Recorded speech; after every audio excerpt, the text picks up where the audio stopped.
Don't move. Sit just where you are. I am about to take you into the future.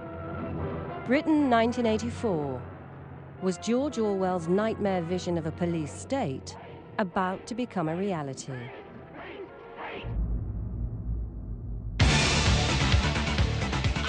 The nation was locked in a titanic struggle between two armies. Both were led by revolutionaries, and both were hell-bent on the other's destruction. One was a Marxist union leader, the other, the champion of the free market. What we've got is an attempt to substitute the rule of the mob for the rule of law. The miners' strike split the country. The outcome was uncertain. The destiny of millions was at stake. Whoever won would shape the future of Britain for generations. Whoever lost would be cast into the wilderness forever.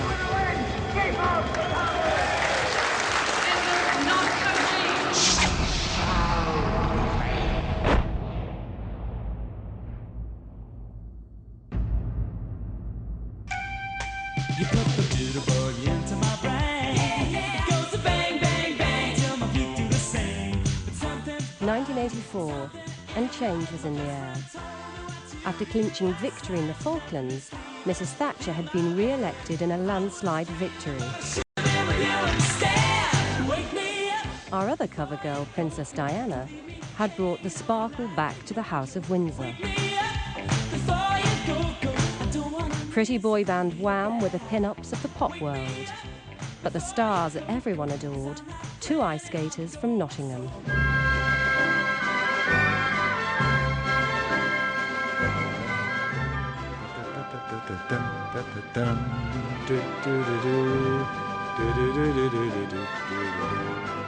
Torvill and Dean, absolutely fantastic. I remember Torvill and Dean, that's right, yeah. Who were they? Skaters, were they, Torvill and Dean? Handsome bloke, good-looking woman. Awful. There was something very romantic about that performance. When they moved on the ice, they were just so sexy. It's just, oh.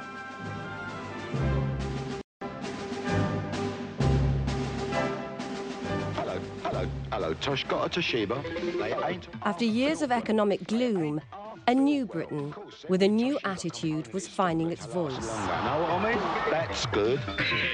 That's good. In 1984, we were a society of change.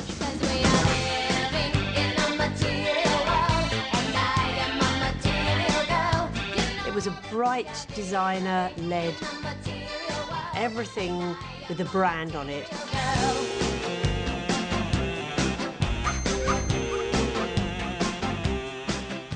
We could have it all and we could do it all, and we were very confident. And even though lots of us didn't like Mrs. Thatcher's politics, she certainly opened the way for lots of us to be very successful, me included. Just cut it in a style that will be universally popular. Certainly, madam.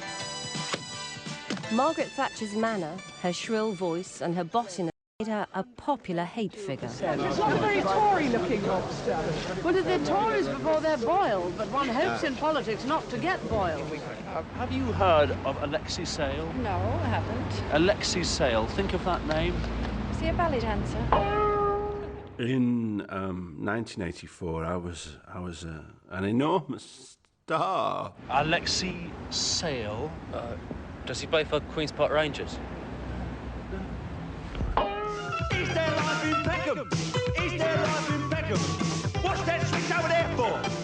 Britain was starting to become the consumer country that it is now, but there was a lot less choice. Waiter!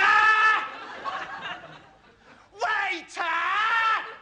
There is a huge joke in the second series of The Young Ones where Neil tries to get a coffee in a pub and Rick says, "This is a pub, Neil, they don't do coffee." What would you like, Rick? Coffee, please, Vivian. This is a pub. They don't do coffee. Because everybody knew that you couldn't get coffee in a pub.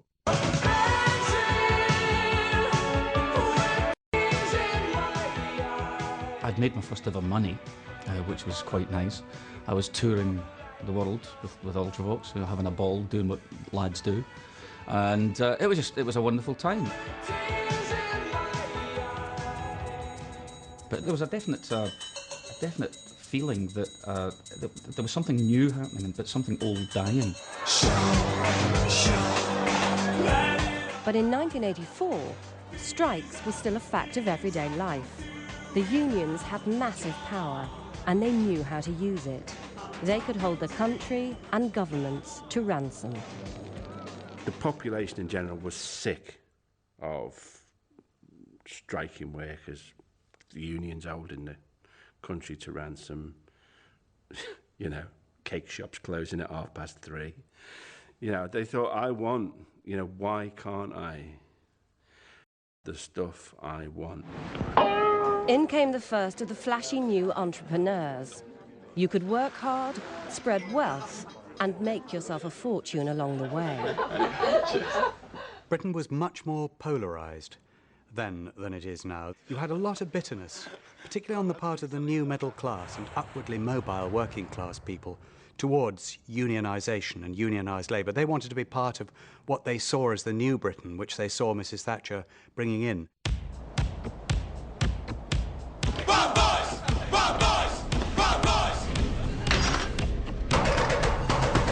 For Mrs. Thatcher, the coal industry represented everything about the old Britain she hated. She saw it as inefficient, loss-making, and dominated by a union, the National Union of Mine Workers, that had the power to bring down governments. Worst of all, its leader, Arthur Scargill, was a Marxist who made no secret of his revolutionary beliefs. And I hope that people do regard me as a dangerous man in the respect of changing society. I'm certainly a danger and a threat to those who support the capitalist system, and I'm very proud to be a threat to the capitalist system, and I hope, by being a threat, we're able to bring about a fundamental change in society and create a new order. Mrs. Thatcher was fortunate in her enemies. If a Tory Prime Minister has got to find an enemy, Arthur Scargill would come straight from central casting. Do you think you'll like Mrs. Thatcher?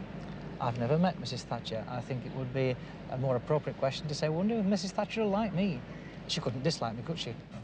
I think she saw Scargill, rightly in my view, as a Marxist thug. She didn't actually say that, but she certainly said he was a Marxist who wanted to impose Marxism on Britain regardless of their will or willingness to have it. Much better suited for the Kremlin.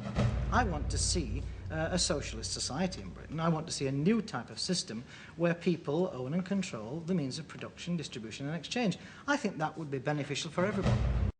You could sense that a punch-up was on its way more than any other strike I can remember, that this was going to happen, because almost both sides wanted it to happen. I mean, that's what was unusual. Normally, there would be a sort of a dance, a ritual dance beforehand, but it was as if the two partners in the dance had decided they wouldn't bother with the preliminaries, they would actually get to it straight away. In March 1984, the government announced plans to close 20 pits with 20,000 jobs. The battle had begun. Yorkshire's 56,000 miners have been called out on strike from Monday. And as the threat of confrontation grows in the industry, the union has challenged the coal board to come to its senses and talk seriously over pay and pit closures.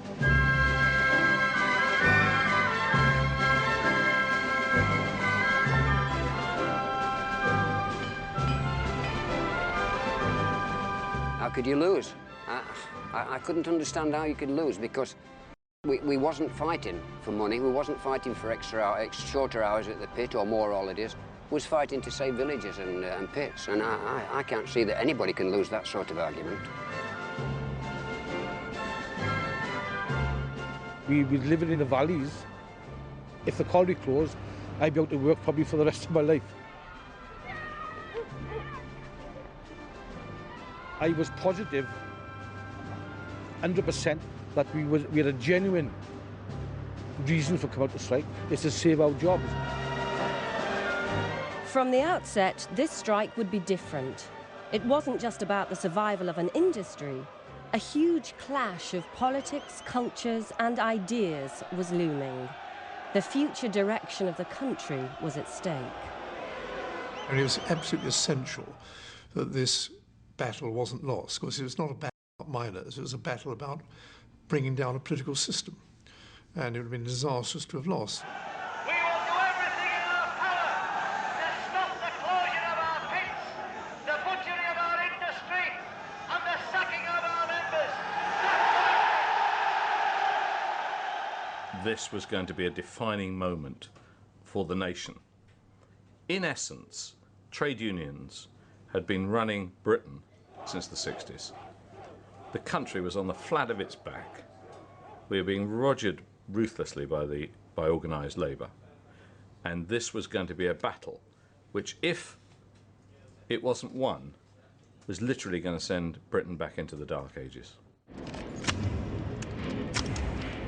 I'm not prepared to compromise my views or my principles in order to win.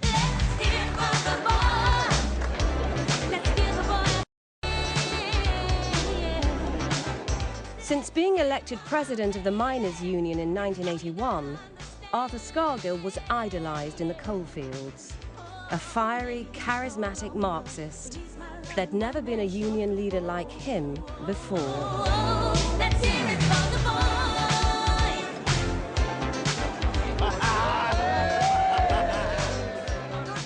I was renowned in Nottinghamshire for being a tremendous supporter of Scargill. I actually went out and campaigned for him.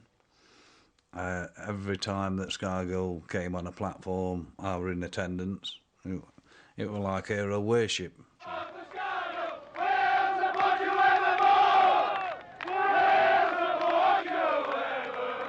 His conduct during and after and before the strike was absolutely bob on. It was something that me as a foot soldier wanted to follow. Loyalty works both ways. When you've sent me in to negotiate with the board, and they turn round and ignore me. Arthur Scargill is a fantastic public speaker, and I don't believe there's anybody better at setting a claptrap, if you know what I mean by the technical term is setting an a claptrap, which is when you bring your voice to a crescendo. Like, I sound a bit like William Hague, but and you jab and the moment comes when the audience is just impelled to roar and clap. Come and join us and fight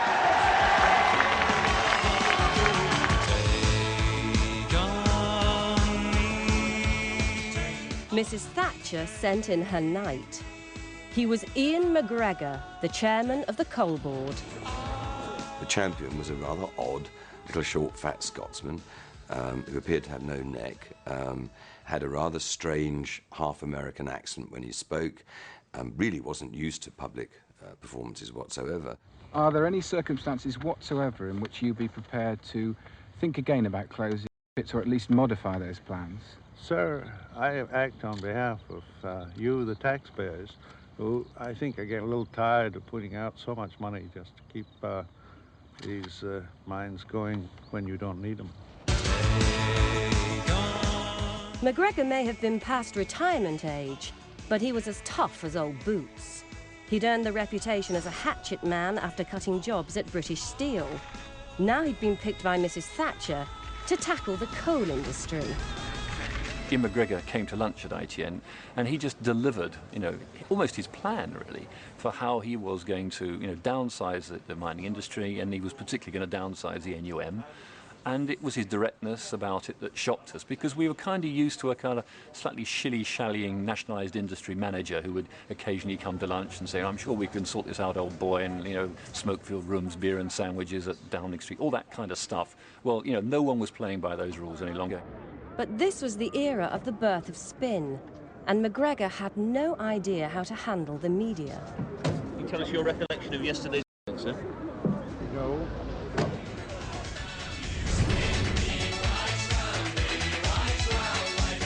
Tim Bell, one of the first spin doctors and a favourite of Mrs. Thatcher's, was given the task of spinning McGregor.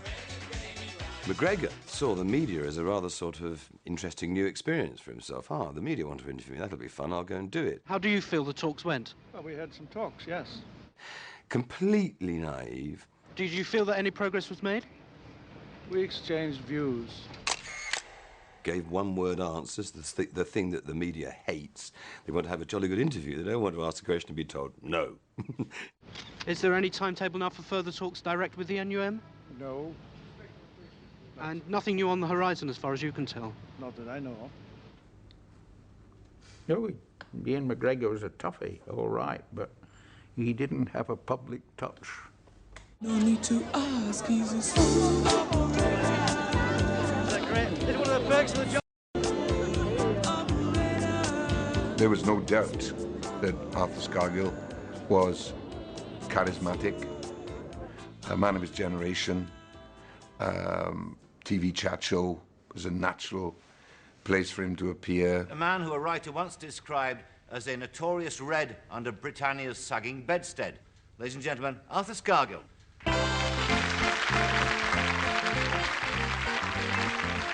A cheeky chappy with brains. Into a situation like this where you sort of face the public, what do you sort of sense from audiences? There wasn't a question that he couldn't answer. Well, usually I take the view that the audience is going to be hostile. There wasn't a subject about which he didn't have an opinion, an irreverent opinion. Now, what happens to the Queen in your country, by the way?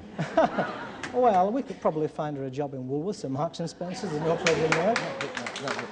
But wait a minute, there wouldn't be Woolworths or Marks and Spencer's, would there? There would in the transition period. He was always very careful that he was well groomed. He was very well turned out. Mr. Scargill, how would we like it today?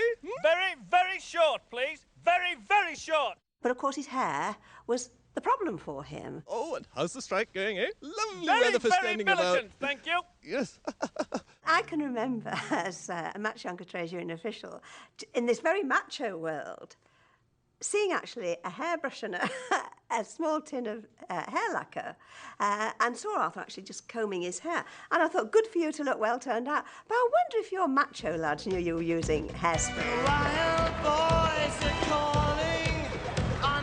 It was Scargill who pioneered the key weapon of industrial action, flying pickets. Great gangs sent around the country to shut down industry. By 1984, flying pickets were illegal, but in the 1972 miners' strike, Scargill's stormtroops forced the closure of the Saltley Coke Works near Birmingham.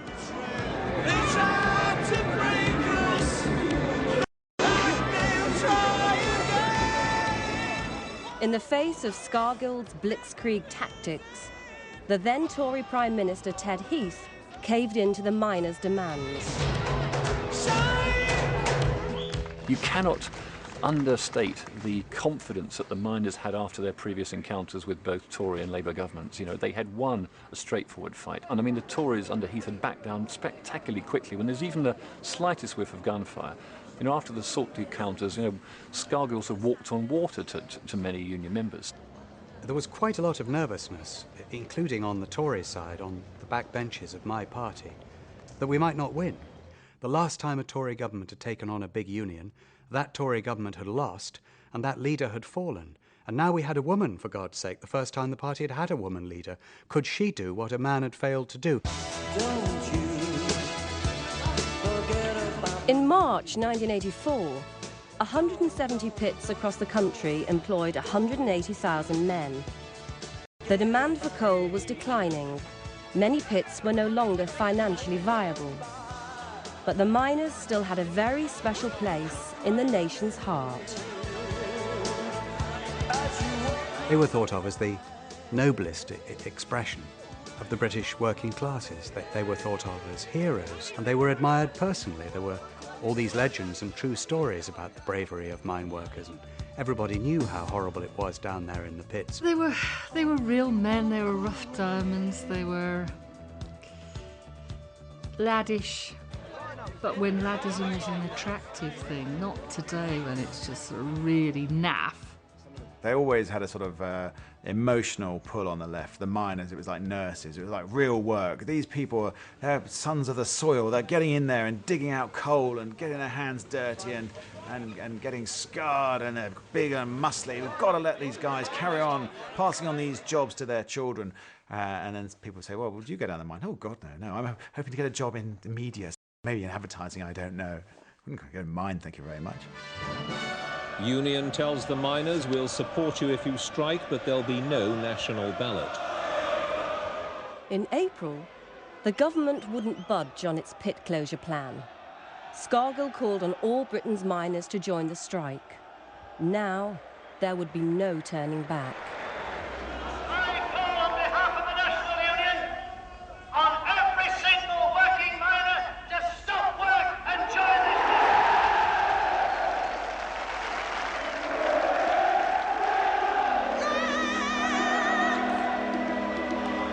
Let's stay together, loving you weather. The Nottinghamshire coalfields were the most productive in the country. Within days, in defiance of the law, Scargill's flying pickets arrived to persuade their Notts brothers to down tools. Local union official and Scargill loyalist Neil Greatrex was at home. Phone went, someone from the mines telling us that we'd got 300 or so Yorkshire pickets down there. I turned to Sheila and said that this is the start of it. So as he left home, he said, by the time I get home, we'll probably be on strike. So I just said, well, whatever, we'll get through, same as everybody else will. Well, I went down to the mine and I went to the guy that were in charge of the pickets from Yorkshire, asked him what his intentions were. He says, it's peaceful picketing, we just want to ask your lads to support us. I thought, well, that's fair enough, it can't be no fairer than that. Then one of Greatrex's colleagues, a disabled miner, tried to cross the picket line. So, about 40 of them got round the car and just picked it up and turned it over. So I went to this guy and said to him, you know, I thought you reckoned this were peaceful picketing. He says, you know the game. That was his attitude to what had just happened. Our buses started turning up for work, we're bringing our lads into work, and I went on every one of those buses and instructed our lads to go through the picket line, carry on working, whether them pickets were there or not. Soon, Neil Greatrex would hold the fate of the strike in his hands. Denied their right to a national ballot, he and the Notts miners voted overwhelmingly to continue working. Within days, Nottinghamshire became a battlefield as thousands of pickets descended on the pits. But Thatcher had her own army.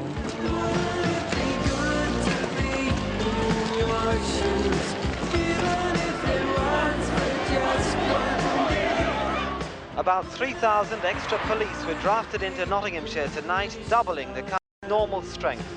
The reinforcements have come from all over Britain. They don't know when they'll be going home.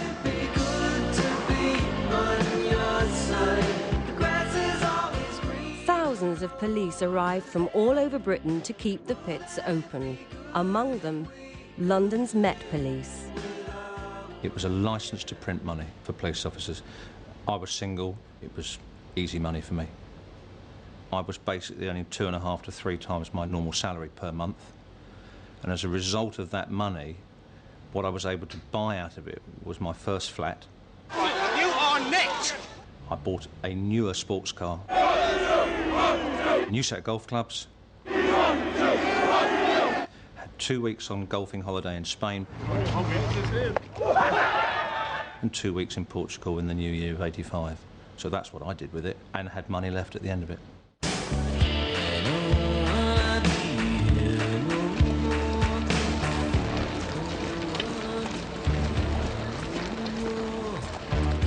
I find it's a different world when you go up north to living down south. The people are different, the towns are different, and the attitude to life is different. And I personally always find it nice to get back down south.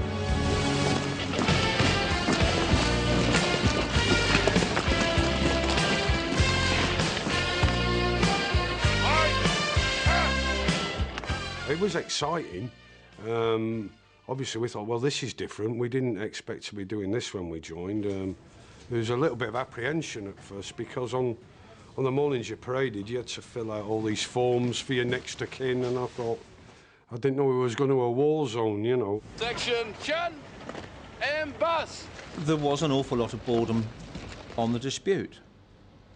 you wouldn't be on the picket line for the whole time you were on duty. You'd have downtime. And on occasions, you'd go and actually have a game of football with the pickets. Because they were as bored with it as we were. But for the most of the time, you'd chat with them.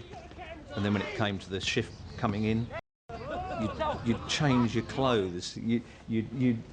You'd then become a different person. They'd become a different person. We'd become different people. And we'd have a little argy-bargy for half an hour or an hour. A few bits thrown here and there. A bit of shouting and pushing and shoving. And then after it was all happened, we'd carry on with the game of football. The Met spent their downtime at the sleepy town of Grantham, Mrs. Thatcher's birthplace. The arrival of the cocky boys in blue with bulging wallets brought mutual benefits all around. Everybody went to the Black Dog in Grantham. It really was heaving in there. It was just a great place to go. Because they had the nice barmaids there, and the women in Grantham seemed to enjoy us being there because, I mean, the officers had a lot of spare money with them, and they were taking them out to the pictures and for meals. If you couldn't pull a bit of crumpet there, you couldn't pull anywhere. It's just a licence to do that.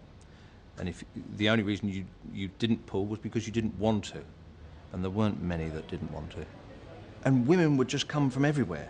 It was, to put it crudely, one great big knocking shop.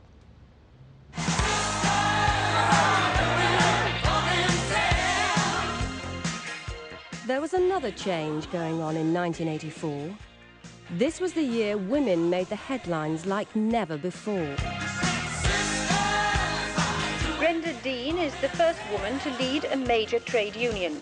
She'll take over from Bill Keyes as General Secretary of Britain's largest print union, SOGAT 82. Diana and Margaret Thatcher were the two most important women in the country, if not the world, in a way. And very different. Diana presented a much more feminine, softer way. She was the icon that everybody looked up to. And on the other hand, Mrs. Thatcher, her politics and her way of handling people antagonised me tremendously. Before the strike, the mining families lived a very traditional life. The men went to work, while the wives stayed at home.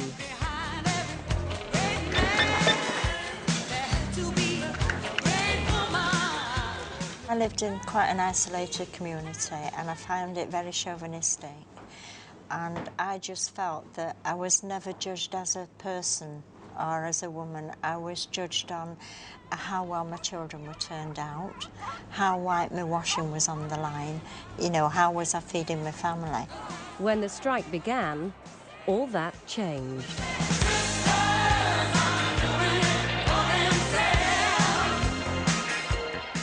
That MUN dispute would have fallen flat on its face if those women had not come out in the force that they did to support their men in the dispute.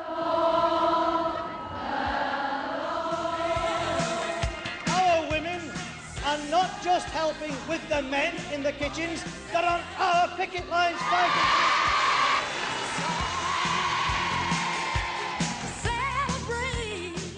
And leading the charge was Arthur Scargill's own wife. Give a rousing welcome from Mrs.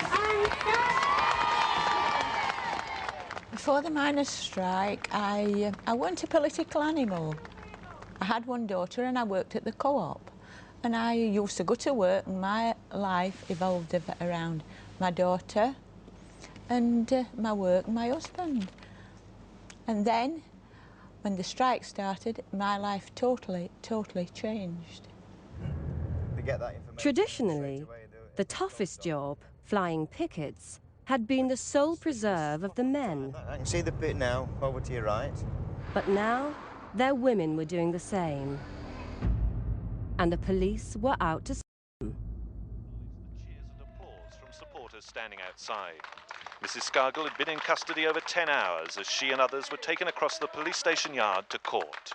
There was this policewoman here, and she said to me, she said, "Come on, get undressed." I says, "I'm not dirty, I got bath this morning." I thought she wants me to get bath, what for? She says, "I'm looking for offensive weapons and drugs." I said, "You're joking." I said, I ain't got any offensive weapons or drugs. Anyway, I took my clothes off and turned round, and then I got dressed again. And I says, do you know, love, I'm old enough to be your mother? She said, I'm only doing my job. I says, yeah, love. I says, that's what they said in Nazi Germany when they were taking Jews to be slaughtered. They were only doing the job.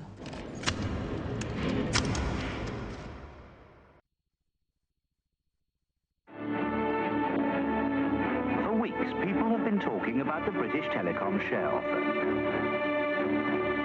The offer is now open. From the 20th of November.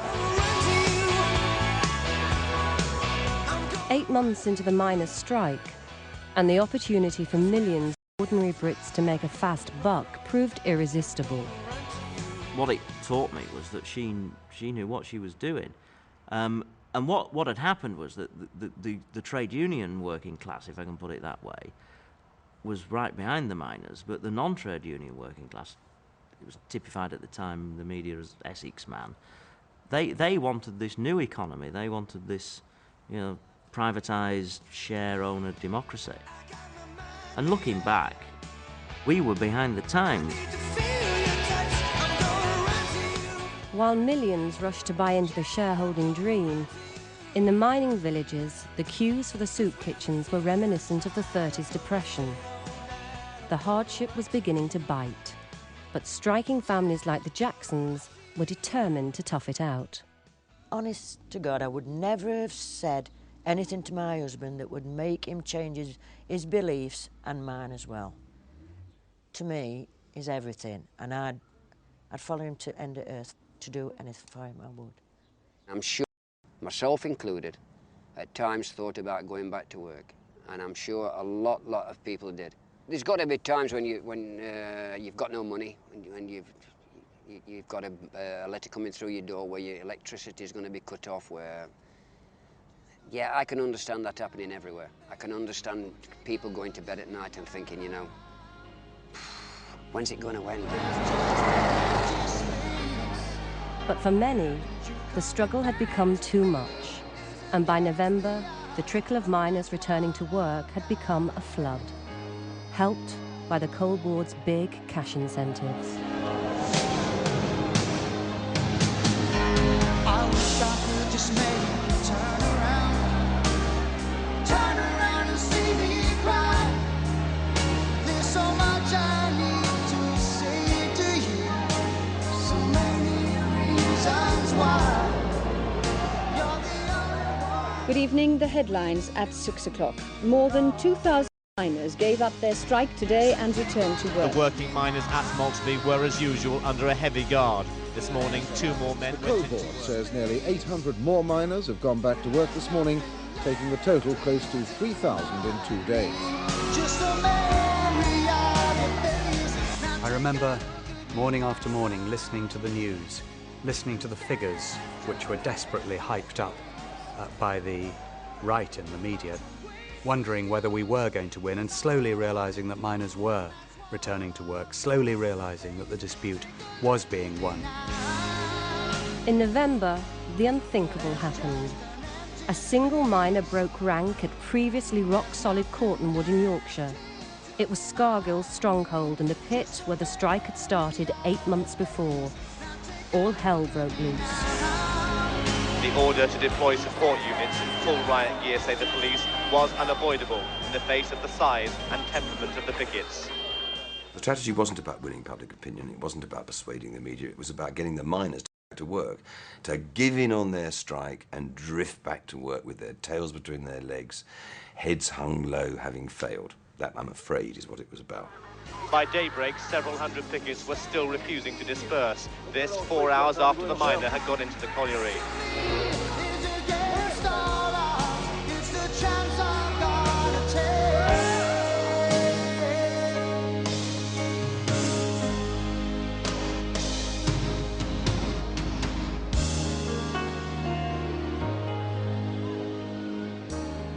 Now different and more shocking images were taking over the news.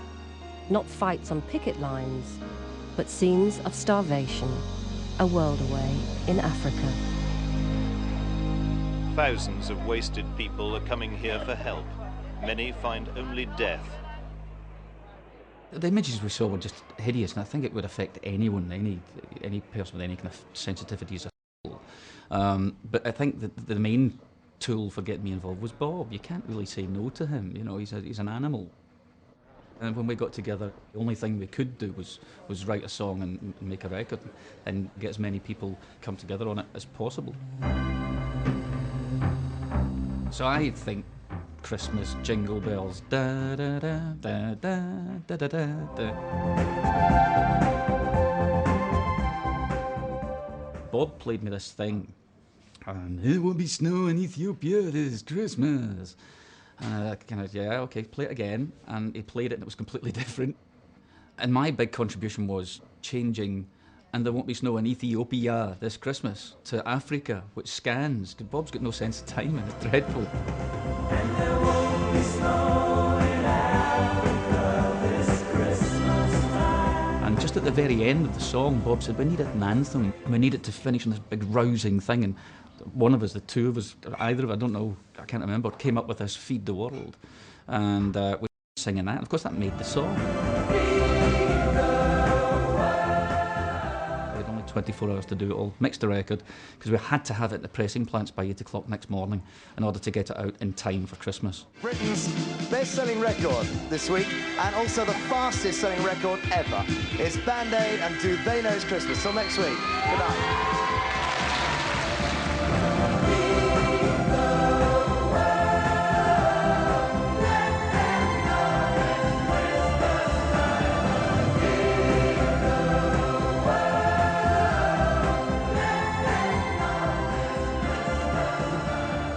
Band-Aid is quite symbolic in that it was a new sort of politics, I think.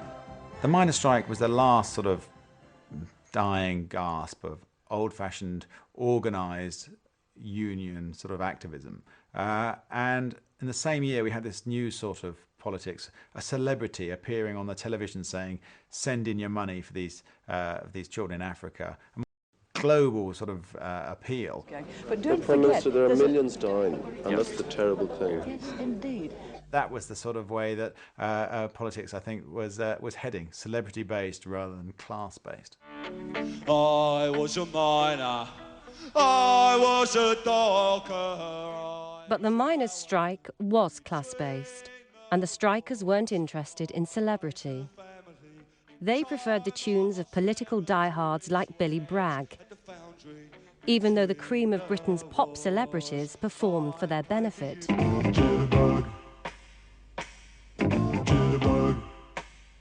One night we had Wham, the biggest band in the world at that time. And so it was fantastic, Wham, doing, you can go and see bloody Billy Bragg or Orwell or anytime, me, or anytime you want.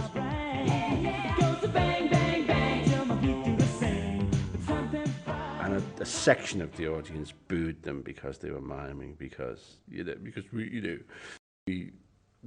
don't want to, hear these pop groups miming. What they were really saying was, we don't want the #1 band in the world. Wake me up before you go. I don't want we don't want to appeal to the wider community, really. Because we don't like Wham, because they've got they're wearing shorts and got highlights in their hair and they're wearing makeup, and we don't like this.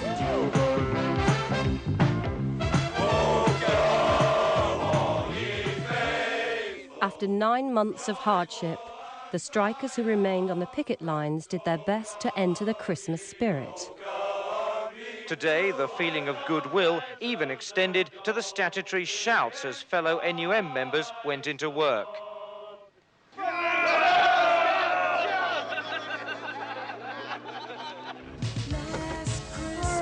All the way from Greenland. The lengthy strike was even taking its toll on the miners' leader and his family. Arthur spent a lot of time away in the strike. We didn't see a lot of him at all. He did really, really work hard. And he saw his class and he fought for his class. And he sacrificed, actually he sacrificed his family for his class.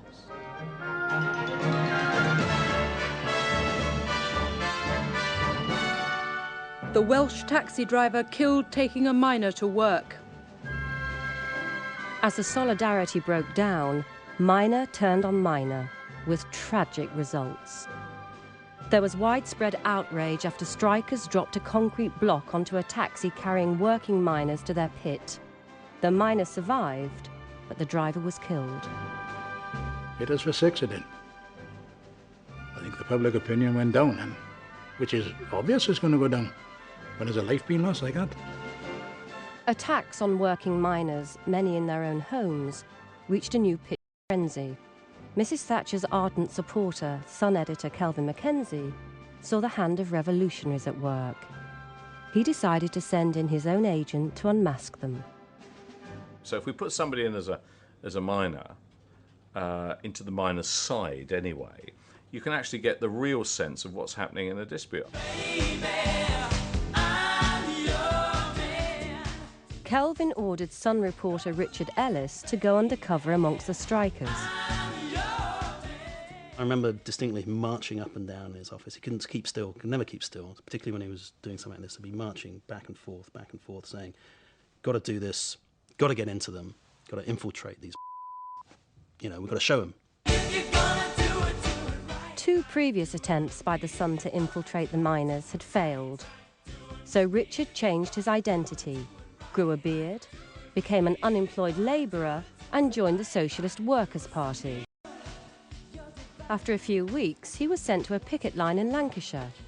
What he found showed that the miners didn't need any incitement from the far left. It was eye-opening, absolutely eye-opening and quite frightening. Here the strikers have devised new tactics, Operation Surveillance. A posse of cars is waiting to tail and spot the working miners. What became obvious after a few days there, that they had organised themselves into small kind of hit squads, not flying pickets, but more flying attackers. It's imperative that we don't blow our cover on this first leg, because up to now we've spotted 4 scabs and 4 scabs who we can name. They would target those people who had either gone back to work or were shaky, preparing to go back to work. And they would literally go and intimidate or beat up that person to stop that. They didn't need left-wingers from London to do that. They were perfectly capable of doing it themselves. This is a coward's way, innit? This is a coward's way. Why don't you come and beat fellas up in daylight? Not one at a time, one man to one man. How many? Not like it's been on bloody telly this morning where 6 men broke into a block house and braiding with bleeding sticks.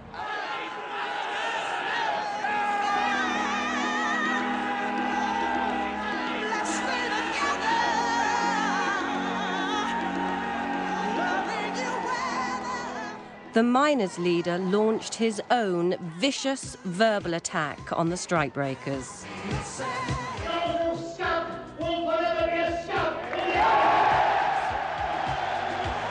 Much of the worst violence was focused on the working miners' leaders and their families. We had loads of threats. We had threats on Colette's life, which for anyone that's got kiddies knows that's not nice. Then one day in particular, I remember, Colette came through to the kitchen and said, "Mum, there's loads of people, loads of men on the lane." Got a phone call from one of the neighbours saying that there were about 80 or so pickets outside our house. I put my girls into the kitchen with the dog because I knew that nobody'd get through the door with the dog. And I'm getting a bit shaky talking about this, aren't I? I can feel it. And I stayed in the hallway to the door where the pickets was outside. And I knew that they wouldn't get past me either. Now, my first thoughts were, Sheila and the kids is in there. So I ran out through the pit gates, right through the picket lines again. I saw our car pulling into the drive. I didn't know at the time, but one of our neighbours had rung down to the pit, told me what was happening, which I never thought to do. And he came up the lane, and because they wouldn't move, There were quite a few of them come down on the bonnet of the car into the drive. I got a small Escort at the time. I drive a Range Rover now, and I've prayed to God many a time that I'd got that Range Rover then, because I'd have got a dozen of the swines on the bonnet, and they deserved it. They were terrorising 2 young kids in ours, and my wife. Time can never mend the careless whispers. The Greytrex's experience was familiar to Richard Ellis, the Sun's undercover reporter. He'd been on picket lines in Lancashire for 5 weeks and kept his real identity a secret. Then one evening, he was told to get into a minibus with other pickets. I was ushered towards the back of the minibus. Instead of starting the engine, the leader of our group sat behind the wheel and motioned to the others to lock the doors.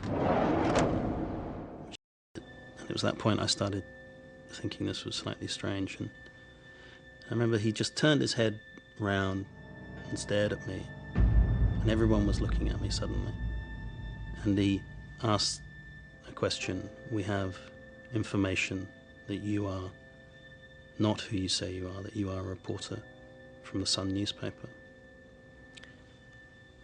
And it was the moment, obviously, I had always dreaded. And it was pretty uncomfortable. The next 20 minutes was full-on, non-stop questioning and re-questioning of my story. They decided they would have a vote as to whether to let me go or whether to take me to this regional NUM HQ where they said people were waiting for me. And they made it clear that what would happen to me was that I would be taken around the back and beaten up badly, if not killed, frankly. There were 9 of them. I won it 5-4 to let me go. Richard Ellis fled back to the Sun's London offices and his editor, Kelvin Mackenzie. Kelvin was bouncing up and down and loved it. He wanted it there, then, right, start writing.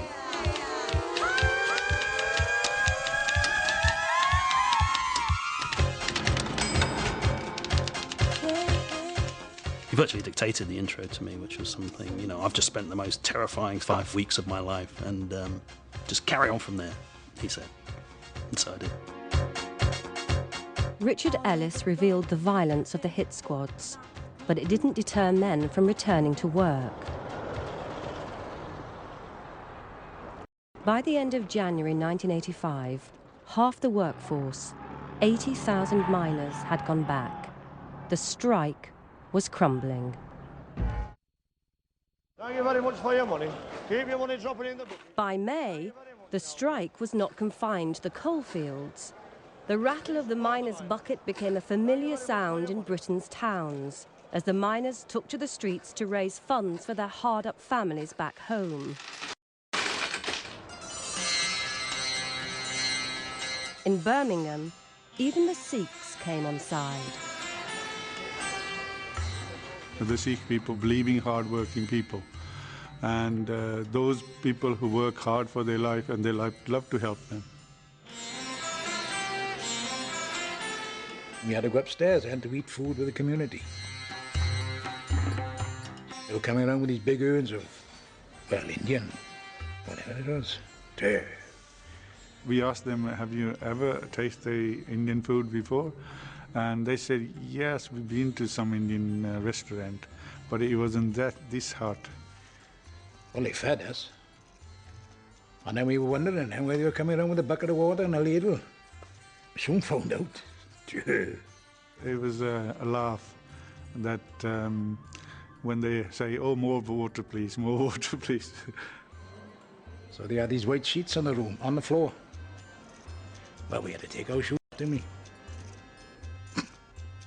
Well, after a day's picketing, you know, your feet are a bit sweaty, like. They smell sometimes and they joke to be there, but say, take them off and leave them outside. Well, we couldn't do nothing about it, I mean, because all the boys were looking, and look at these footprints. And of course, with a hanky tied on your head and all. Oh. So we got on the right one. So I got the utmost admiration for Sikhs. Oh, aye. Students at British universities couldn't believe their luck. The strike united their loathing of Mrs. Thatcher with their love for working-class legends. For one student leader and future politician, the strike presented a vote-winning opportunity. I was the Labour candidate for the NUS presidency, and of course student politics had always been seen as pretty esoteric and, you know, not really that important. But all of a sudden, we were part of this huge alliance. I was only 23 or something like that. Didn't know what I was doing. I had a great time.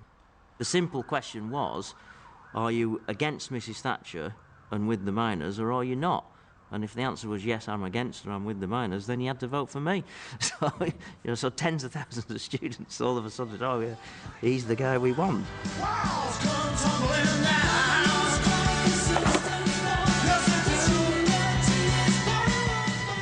For many middle-class students, the miners' strike was their first chance to meet working-class heroes.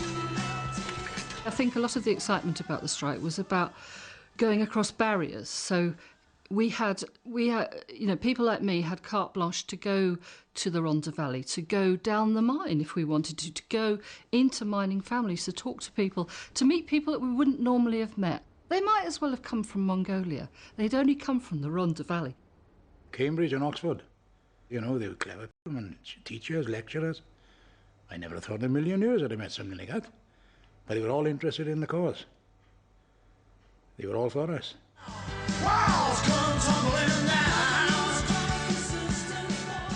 There were always wonderful moments when a miner would be produced, like the Savage in Brave New World, by these posh undergraduates and sort of paraded as a sort of example of this noble culture from, you know, wherever it happened to be, Yorkshire or Derbyshire or somewhere.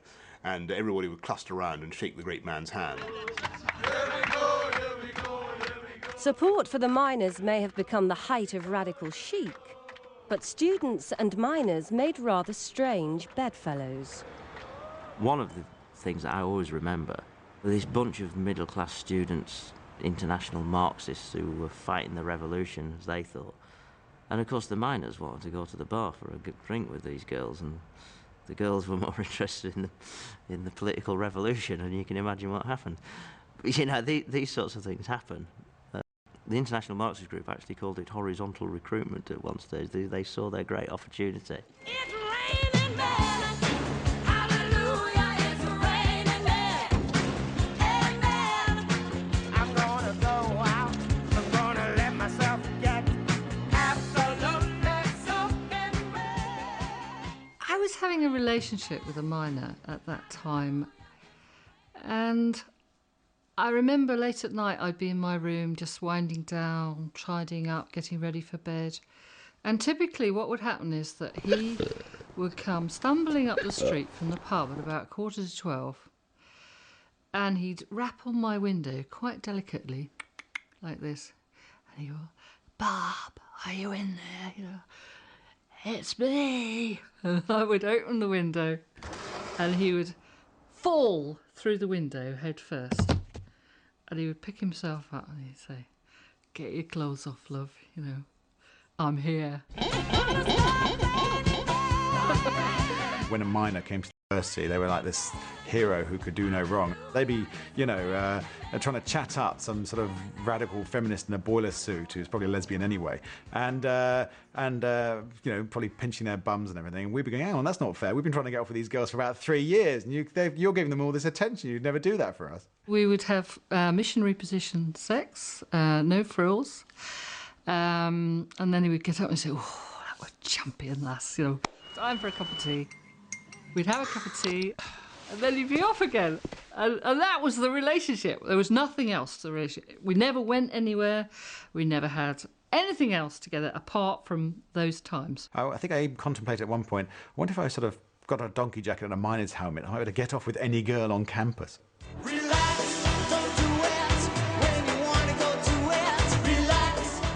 New Britain was coming out of the closet, and gays rushed out to embrace the miners' cause.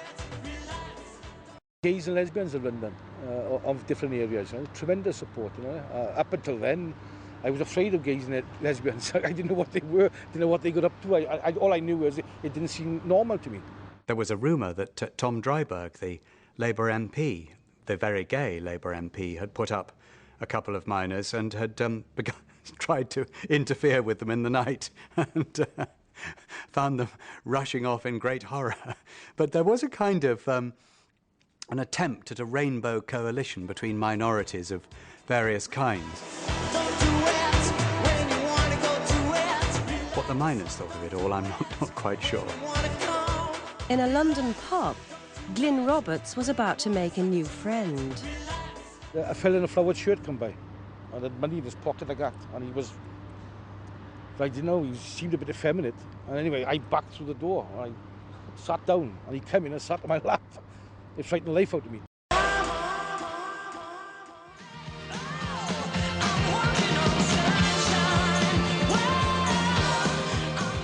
Popular support for the strike was clear when the miners and their supporters took part in a mass rally. It brought central London to a standstill. Thought to your son, can't lose. Can't lose. You can't lose. They might be going to work in Nottinghamshire, but you can't lose when you see as many people as that walking up a bloody road. I mean, they absolutely stopped London. Absolutely stopped London and walked right through it. And how can you lose? I thought, how can you lose? You can't lose this. The miners were crossing barriers and making new allies.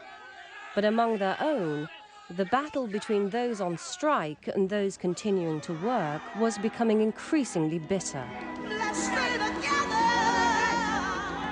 In Nottinghamshire, one-time Scargill loyalist Neil Greatrex was leading his men to work in defiance of the strike call.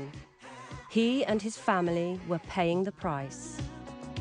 We were called scabs everywhere we went, into town or just out of the door on the bus. Scabs kids and scabs misses. So they targeted us at home. On a night time we had a big window, and we used to pull the settee away and trap the curtains with the settee because they were going to come and set fire to the bungalow and put bricks through the window.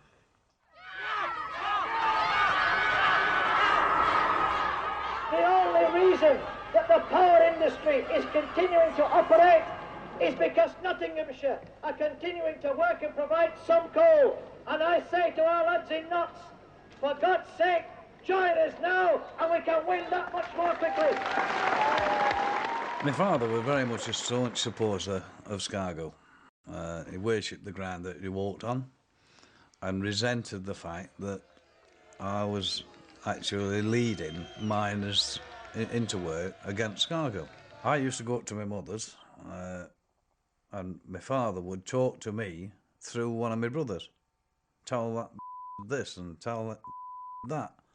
He would never look at me directly and speak to me, and never speak to me directly. It was always through somebody else. Now, he died about 6 years after the dispute had finished, and never spoke to me from the day that I went to work to the day that he died. We cannot lose this fight. More important, we will begin to roll back the years of Thatcherism. Join us in that fight, and victory will be ours. 3 months into the strike, and Arthur Scargill still had the striking miners eating out of his hands.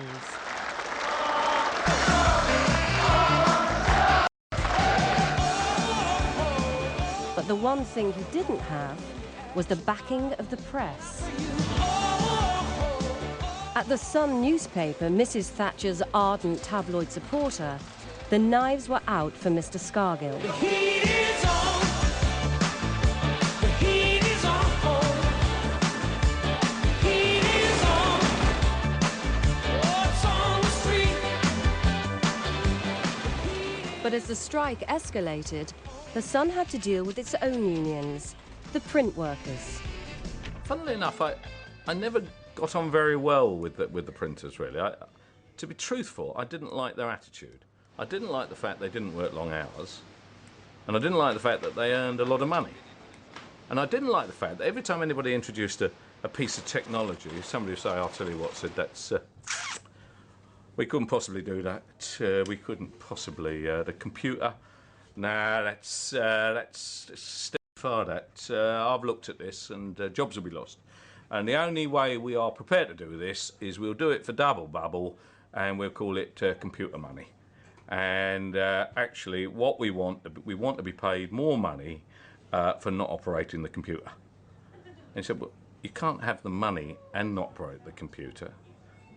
You can either have the money to operate the computer or we'll scrap the computer, but you can't... Oh, no. Now the computer has been offered up, we have got to have the money, but we can't operate the computer. And I said, well, you know, there's not much point in doing it. Yeah. No, we're going to have to talk to the managing director. It was a farce. The practices in Fleet Street were ludicrous. It's one of the finest I've ever seen. Kelvin Mackenzie collided head-on with the print unions in May after Arthur Scargill addressed a rally. The stock position. I was there on that occasion. I remember very well the crowd moved forward and Arthur said, pause a minute.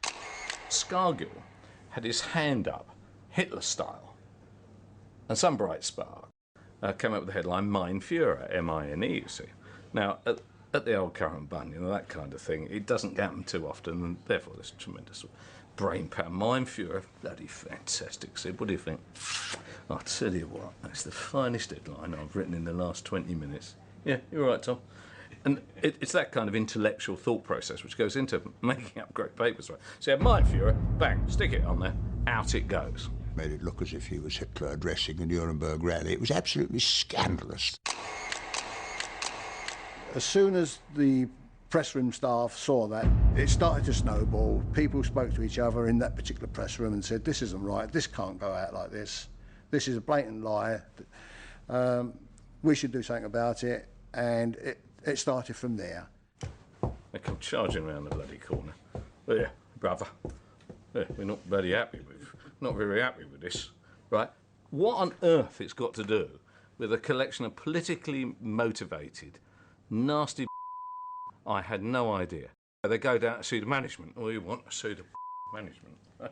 See the management.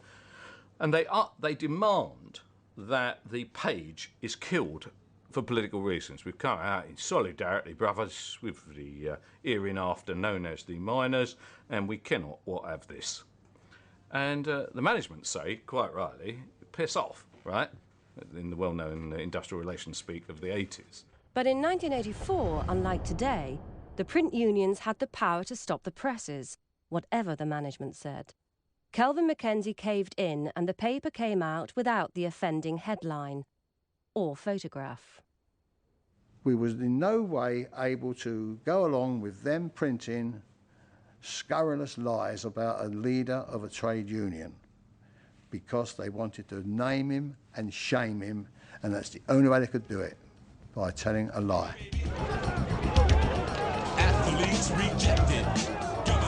As summer approached, the battle on the lines intensified.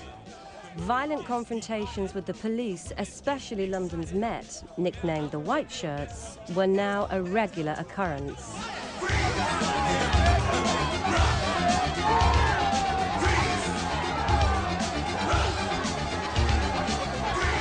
These thugs, and they were mainly the white-collar police from London. They were the main aggressors. Because whenever we went to a picket line and we seen them with the white collars on, we knew there was going to be a problem there. The worst police that we encountered were the Met police, weren't there? Oh, they were cruel to us. Yes. Yeah. I mean, we weren't cruel to them, but they were very cruel to us. They used to round us, get us in a circle, and then keep making the circle smaller and smaller till they crushed us all together. Get him some fucking boy!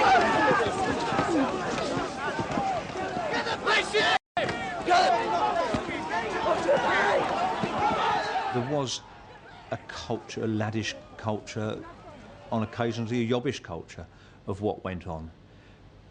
But I think that was the only way to meet what we were meeting ourselves. The miners weren't playing by any set of rules, and the only way to defeat them was to cheat. But there was no option at the time, but to play dirty with dirty people.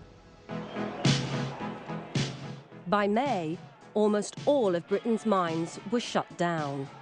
But Nottinghamshire kept working. The coal from its pits was keeping the country going. Flying pickets stepped up their action to shut those pits, and the police became doubly determined to stop them. I want to break free. I want to break free. In 1984, for a very brief period, we had a national police force controlled centrally from Downing Street, effectively. And the police took it upon themselves to stop and arrest people on suspicion that they might commit a civil offence. Not a criminal offence, a civil offence, which is the equivalent of home taping or parking on a double yellow line. And anyone who looked like they might help the miners were prevented from travelling around the country. You just come alongside with me. Oh, well, talk here. All right. Nowhere everybody can see us. Why do you suspect us of causing a breach of the peace? Your presence here gives me a cause to suspect that a breach of the peace will occur. It was like being in a red state in Russia. There was no explanation to it because at every corner was a policeman. Policemen from Merseyside, from London, from all over the place. And they was telling us that we couldn't walk our own streets. They were telling us that we couldn't do things that we'd been doing all our lives. Mr. Blair, first of all, how seriously do you take these accusations today from various parts of the country about an undercover police operation in this dispute? Well, I take them very seriously indeed. You see, what's obviously happening is that the police are going far beyond what are their normal powers and are engaging, certainly in my view, in a form of emergency powers and stopping people going to picket. But life still goes on. In May, a coke plant at Orgreave in Yorkshire became the focus of some of the most violent clashes so far between the police and miners. Scargill hoped by closing Orgreave he could stop the vital supply of coke and win the strike. I must tell you that what we've got is an attempt to substitute the rule of the mob for the rule of law. And it must not...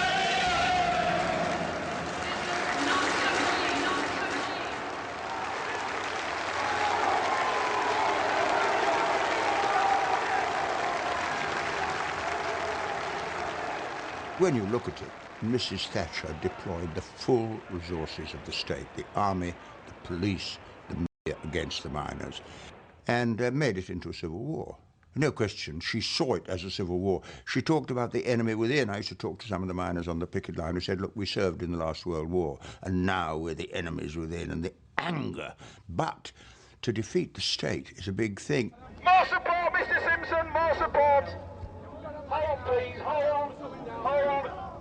We were called on to do a job by the government, and there were those, I suppose, that thought that we had to do some help with the Conservative government. They looked after us for 3 or 4 years, and now it was definitely payback time.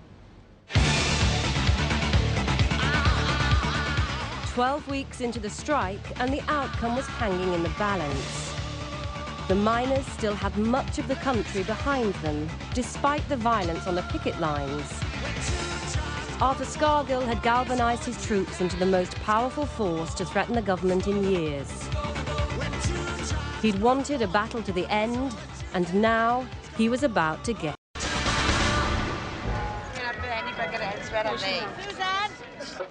In March 1985, nearly a year into the strike, the end was in sight.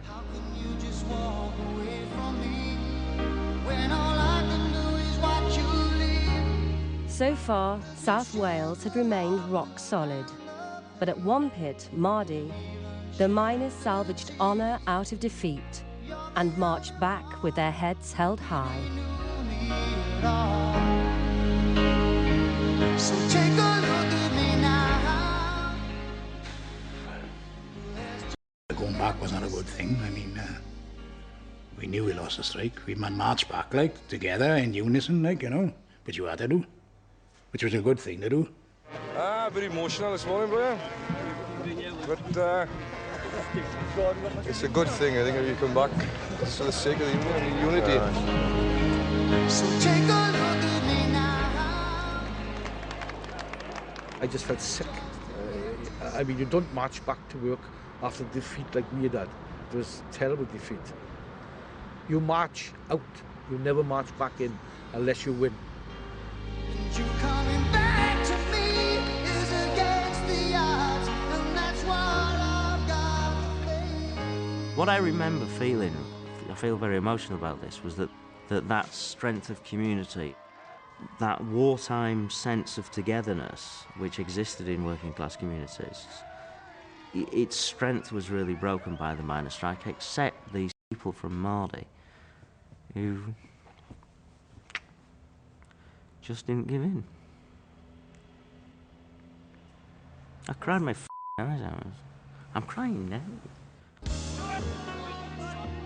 The men of Mardy went back to work without consulting Arthur Scargill. Their action made his defeat inevitable.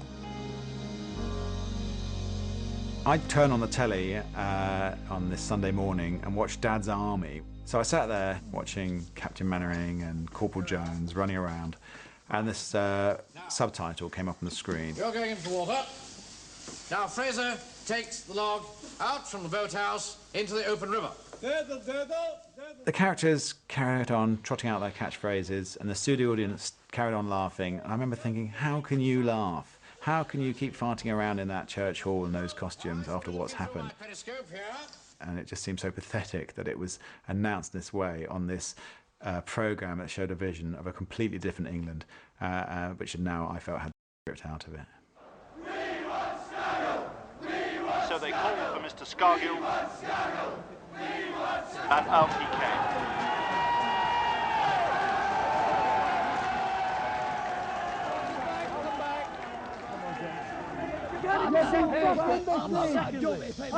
The strike itself will be over on Tuesday and there'll be a disciplined vote.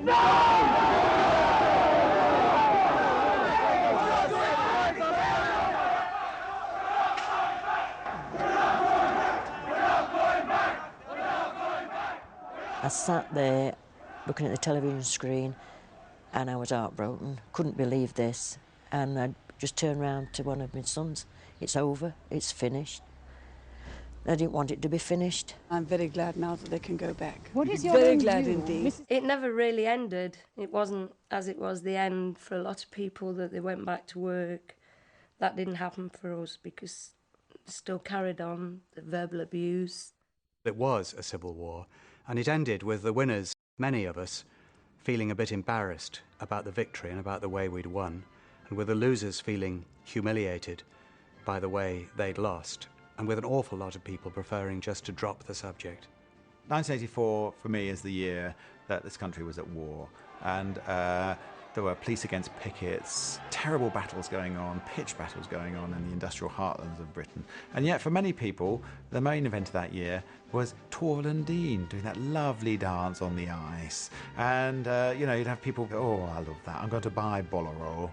Oh, I love it when they spin round to that Bolero, it's fantastic. And I thought, wow, that's the big event of the year, isn't it? Yep, Torval and bloody Dean.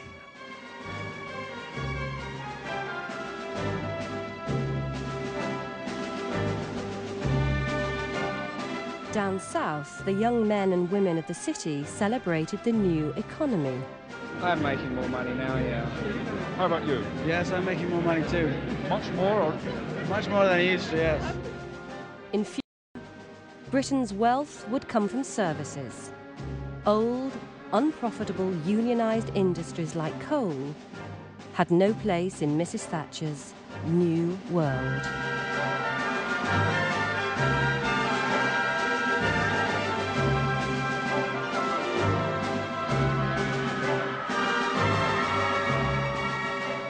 The miners' strike is an absolutely seminal moment in British history. It absolutely has changed the way that we live in our society. The miners' strike is the seminal moment at which the left lost and the right won.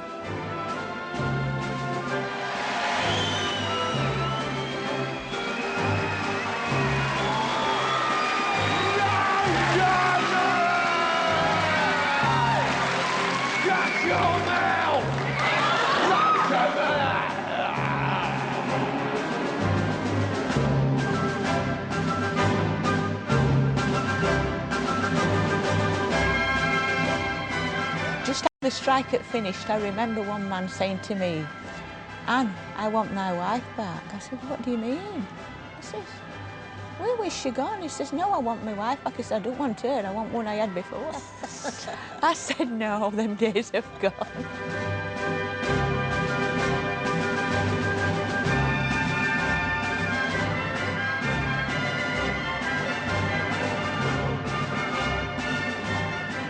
Pubs have been knocked down, the churches have closed, the shops have been closed. And they're closing them down one by one. And there's nothing at all, yeah.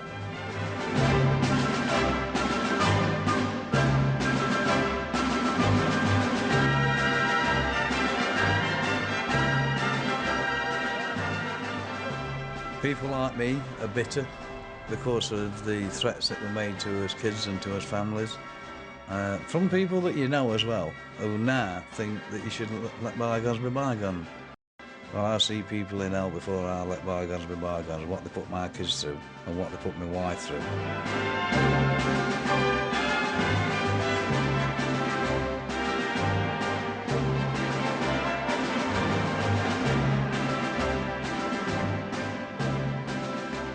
Ravel, Bolero. It's like a dentist drill going right through you. In a sense, of course, it was analogous to the miners' strike, because it did build quietly. It got to a crescendo that produced a kind of seizure. Scargill's Bolero, not performed with the grace, the elegance, or the success of Torval and Dean.